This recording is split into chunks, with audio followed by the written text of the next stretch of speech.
So with all this, the decaf is going pretty well. I got a little box thing that has decaf cold brew. I keep it in the fridge. It's on tap. I feel like I'm in a coffee store. It's kind of fun. It's very hard to get work done if you're going to sit in a coffee shop because how long can you work before you have to use the bathroom? And then do you leave your stuff there? Do you really trust these people that are around you to watch your stuff, or do you pack it up and you take it to the bathroom? I don't know if that's a relaxing atmosphere. Steve Weiner here from GetRubix.com, and in part 3 of our Autopilot V2 / device prep series, we're going to do a few things. Obviously, I said we were going to talk about the automation, and we will. I'm going to start by addressing a lot of community comments I kind of want to take a minute to talk about. I want to take a look at the corporate identifier API first in the Microsoft Graph so we can actually see what it's doing, and also how to know if it's in your tenant yet, because just because you have V2 doesn't mean it's there. And then we'll talk about the automation of it. So, yeah. But don't get me wrong, I like sitting in a coffee shop. I just don't want to lose everything I have.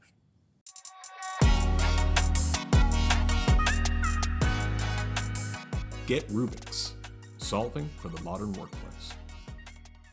Okay, so here's the thing. Obviously, posted part 1, part 2, and there's been a lot of good feedback. I appreciate the feedback on my YouTube channel here and on Twitter, if we're still calling it that. Some of you reached out in Discord, and even thanks to Michael Niehaus. He put a great piece together that included some of my content, stuff from Andrew Taylor, Dean Ellerby. So I want to address everybody, right? This is not a replacement for Autopilot V1. We'll call them V1 and V2 for now. It's just easier. So, my first video, I wanted to catch my initial impressions of it. And some folks appreciated that I gave the constructive criticism, and I always will, right? I will call something out if I don't think, it's right. This is not a broken product. This is not entirely half-baked, right?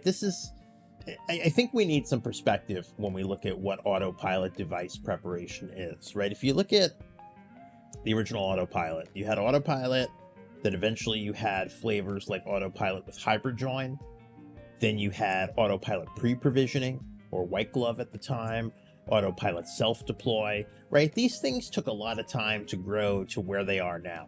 And I think it's awesome that so many organizations are so reliant on Autopilot V1 that the sheer thought of it going away is, I hope they don't neglect V1. And Microsoft has stated they're not doing this. And honestly, I don't see that happening, at least anytime in the near future. There are large enterprises that are reliant on it, the way it works with uploading the hashes.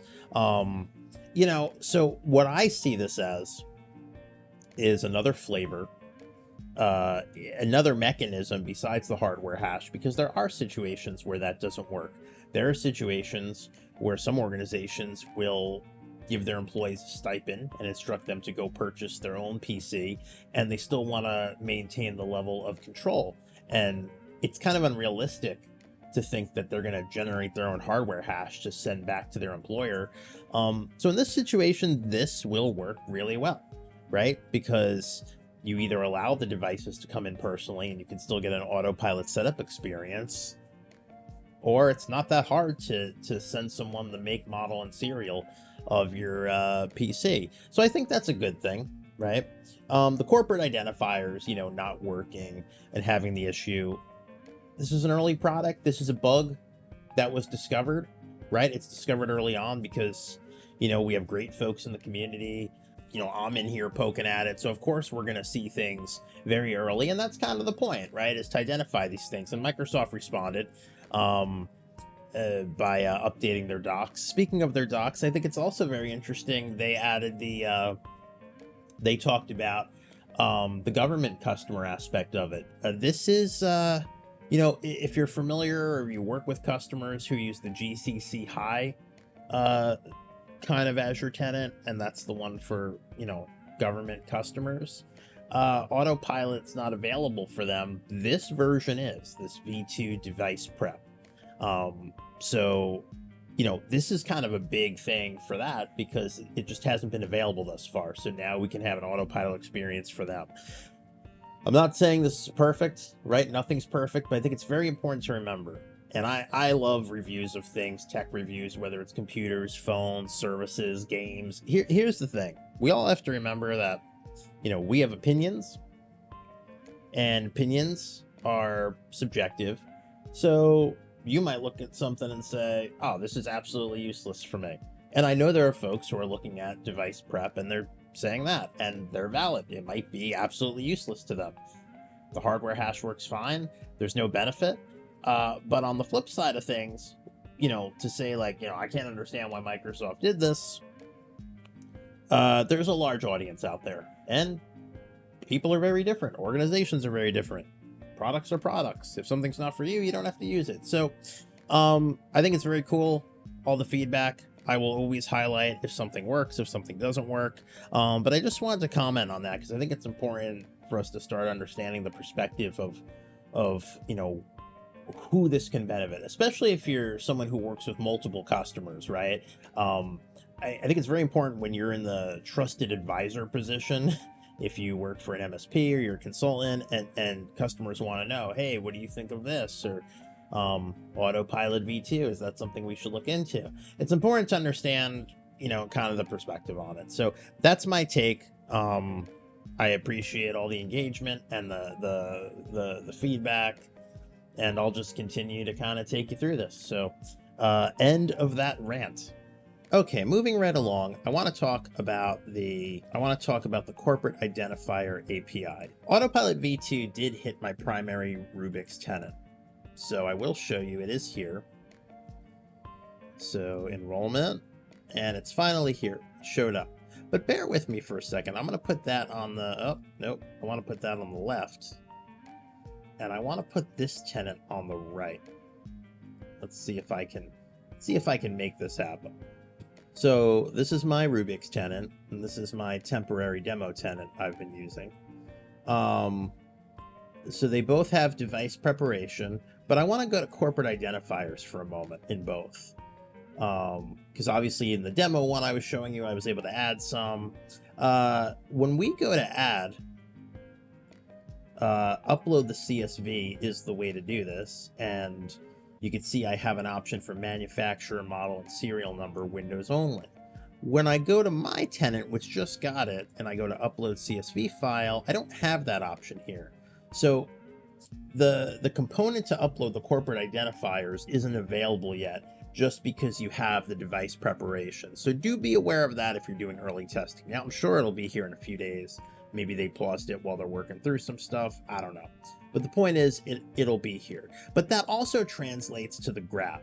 So one thing I want to show you here, in both tenants, what that API actually does look like. So if we were to, let's see here. I'm going to go to the demo tenant. I always switch that to beta. And we're going to look up device management, imported device identities. And I'm going to run the query there. And you can see I came back with 4 things. Okay, those are the devices that you'll see here. Okay, the difference here being is that once we are at a point where we want to search specifically for a Windows device, things will change a little bit. Okay, so what I'm going to do is I'm going to run a new command. So I'm going to post the body of a device. And this is the, just so you can see here, this is the JSON that we produce when we're collecting the same thing as if we hit upload and we import the CSV. This is the same data that goes in. So I'm going to just do a command for search existing identities, and this is going to search for that device. And yeah, it found it in here. Now if I do the same search over here in my tenant that doesn't have the option, search existing identities, I'm going to put the same body in here, and we're going to run this. And you see it came out with a bad request. All right, so the reason for that is just because it's just not available in my tenant yet, right? So that'll translate to directly to being able to see that option or not here, okay? But that is the API. So we know at least how to search for something. We know how to post for something. So let's talk about that for a moment with this. I'm actually going to show you the API, and then we're going to build the automation in my tenant, even though it's not available yet. And we're going to have to use our imaginations a little bit, but that's okay. So this was just searching. So if I did want to import, I would actually use the import device identity lists command. And there is a very important other feature we can add called overwrite imported device identities, and we're going to mark that as false. That'll make sure it doesn't, overwrite anything we have. So I'm going to post this. And there you go. And it tells you here the status is false because it was already there. This is how you would upload something. So now you see if we're able to get the and I showed you yesterday how to get the manufacturer model and serial number from PowerShell. We can then assemble this JSON body and post it. Okay, so the first version we're going to look at is we're just going to talk about how to automate that post for a single device that you can log into and connect to the graph and authenticate. I made a folder called AP-V2 for Autopilot V2, and this will all be available in the GitHub. And we're going to call this AP-V2 Corp ID upload individual. You can name it whatever you like. That's maybe not a great name, but I also don't care that much. First thing we're going to do is install required module, and that would be the install module Microsoft Graph beta device management firm false force. And once that's there, I'm going to import module Microsoft Graph beta device management. Now, of course, we could check for it first. I don't really feel like it. So now we're going to connect. You've seen all my stuff. There's different iterations of scripts. Connect to Microsoft Graph. So we're going to use the connect mggraph command. Our scopes are going to be device management, service config, read, write, all. All right, so that's going to be your scope. And now we're going to get the computer info. So I already showed you how to do this yesterday, so we're just going to paste in that code. All right, so that's how we get the computer info. But now instead of just putting it in a data string, we have to put it inside of JSON. So my parameters for this, I like to do a code block and then convert it to JSON. Makes it easier for me. I'm going to start with that overwrite imported device identities, and I am going to set that to false so that it doesn't overwrite anything that's already there. We can also do the check if you want to. Imported device identities. This is going to be my actual identity, so I need two parameters here. The first one is imported device identity type, and this is the equivalent of the drop down here when we talked about adding the manufacturer model and serial number. So that's what we're telling the code here.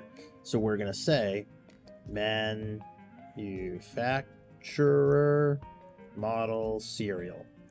That's the way it identifies the type. Now for imported device identifier, and this is the actual identifier, we're going to put everything in one string, with a comma separating them, right? Because that's what it's actually looking for, just like the CSV. So that means we are gonna very simply do manufacturer model, comma, serial number. That's it. And at the very end, we're gonna convert to JSON. So that'll give us our JSON parameters. And if you want to see what that looks like, we can just take this and run it. And I can call that params now. So you can see it's JSON, and it's exactly what I showed you before, how to upload that. And from here, all we have to do, now that we've connected to the graph, is invoke our web request. So actually, let me put a comment there. Create JSON, and now we're gonna upload device info to graph. So it'll be an invoke mg graph request. The method is post.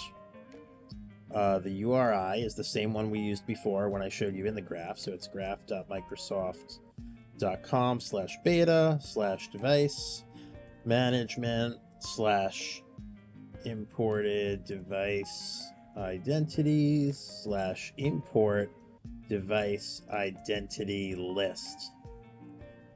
Our body is going to be the params, and that's it. So when you run this, you'll be prompted to authenticate to the graph, and after that you sign in. It'll just post that for you if you have it available in your tenant. So that's one way we can do it, and that's available in the GitHub as well. But what I want to do is I want to break this up and automate it, and so for that we're going to need two parts. We need a new script. So what we need is we need something to run on the client to send this to a webhook. So instead of embedding the client secret and client ID in our script, we're going to put this logic in our Azure automation account.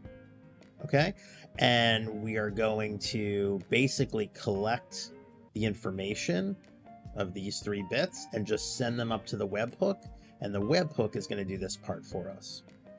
So first thing we need to do is APv2 collect info.ps1. So I can just copy and paste this part because that's the same. I need to collect that. Okay, and then I need the, well, not then, actually first I would put the webhook URL where I'm sending it to. So we could just call that webhook, and I'll come back. I don't have it yet, I didn't make it. And we need to create JSON for the webhook data. So webhook data is equal to, and this will be another code block, this will be manufacturer, and we're just going to say manufacturer for that. Model is equal to model, and serial number is equal to serial number. And again, convert to JSON. So I assembled my data, and now all I have to do, I put it in JSON, and now I have to send to webhook for processing. So this is just a straight invoke web request. Method is post. The URI is the webhook once I get it. The body is the webhook data. And we are going to use basic parsing. So that's all I need to deploy through like Intune if I want to do this on a large number of devices. This would be the script that gets deployed to the clients. Okay, but what's the logic that's going to have to go in the webhook? So let's do that now. So we'll call this APv2. We'll call this our webhook script.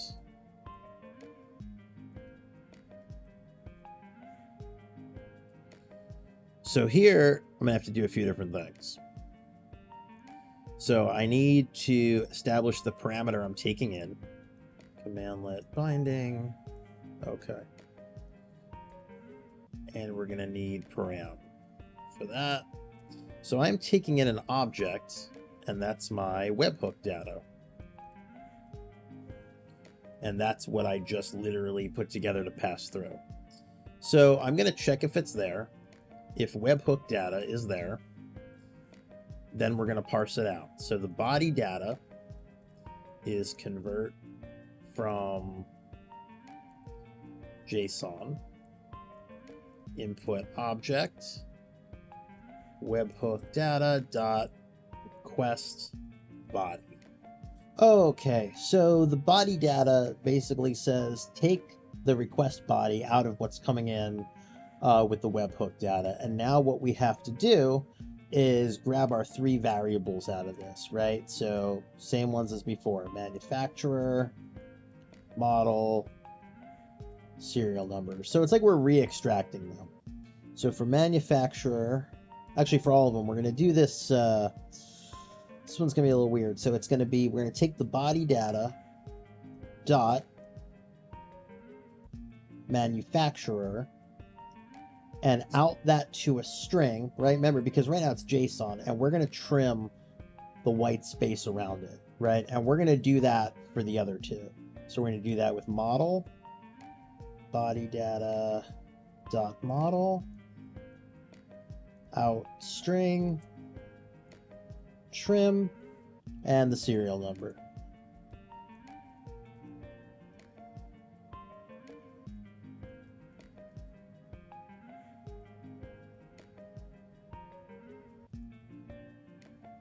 Yep. And trim. Now that we got the variables extracted, we have to connect to the graph. And we're actually going to use connect mg graph, but because this is a managed identity, we're going to give it the identity switch. So it'll use the identity that it is to authenticate. And now we're going to assemble our JSON. And this is what I showed you before. We can copy this right from our upload individual, right? This is the same exact code here. So I'm just going to take that.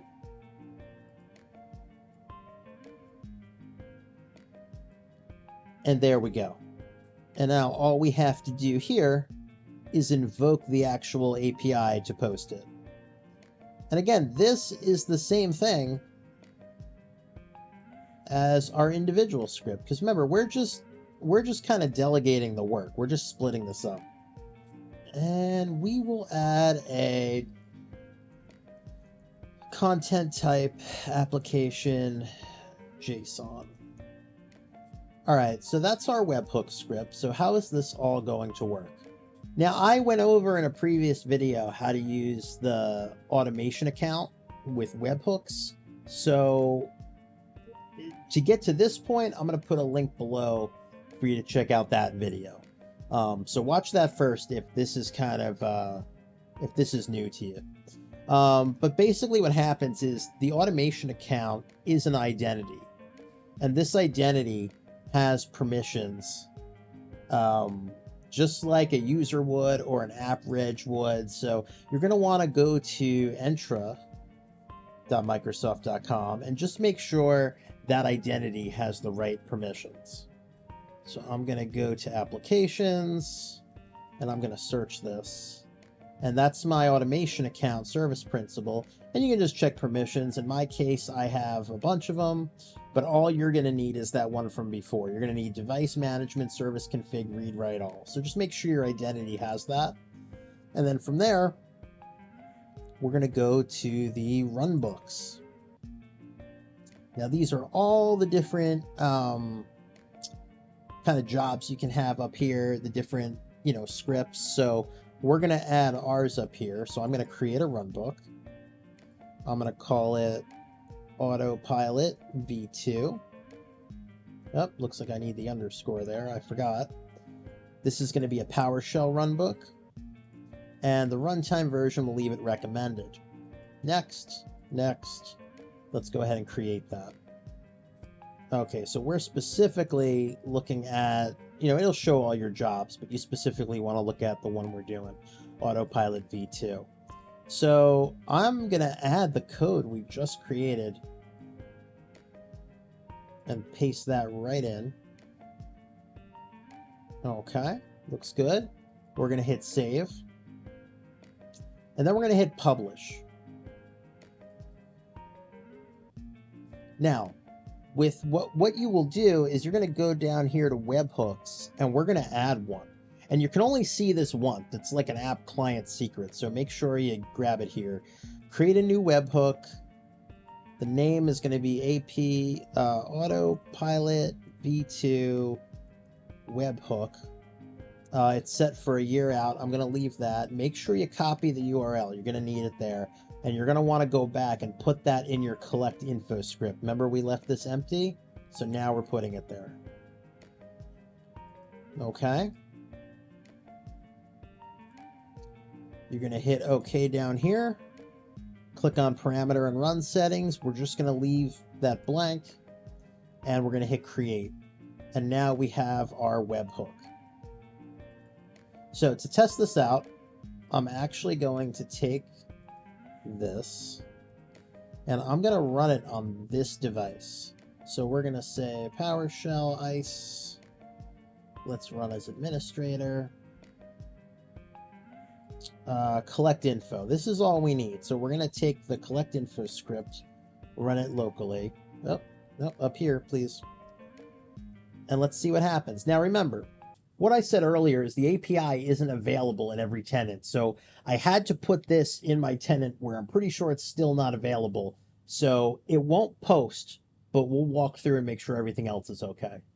Okay, run that, and we can see the job was accepted. So if you want to see what it's doing, we're going to go in here for jobs. And that's the one I just fired off. You can see it's queued up. We can hit refresh. It's starting. It shouldn't take too long. Okay, so the job is completed. Now, I do expect it not to have worked, and that's where the error is coming from. But if we look, the input, we can see it receives the manufacturer, the model, the serial number, and you can see it authenticated. And the error here is just telling me the same thing it told me before. It's just the API is not available. But once it is, this will post it as a corporate, this will post the corporate identifier for us so that the device is recognized.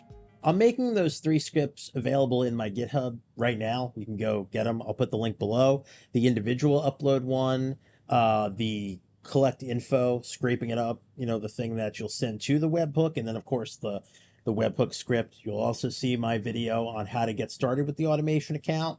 So if that was new to you, at least you'll be able to get that going. And ultimately, this is good because once Microsoft hashes out this corporate identifier issue, now you'll have a way to go through things you manage with Intune or any other tool that you just want to push the script to, and you'll be able to automatically register them as corporate devices for for the new Autopilot.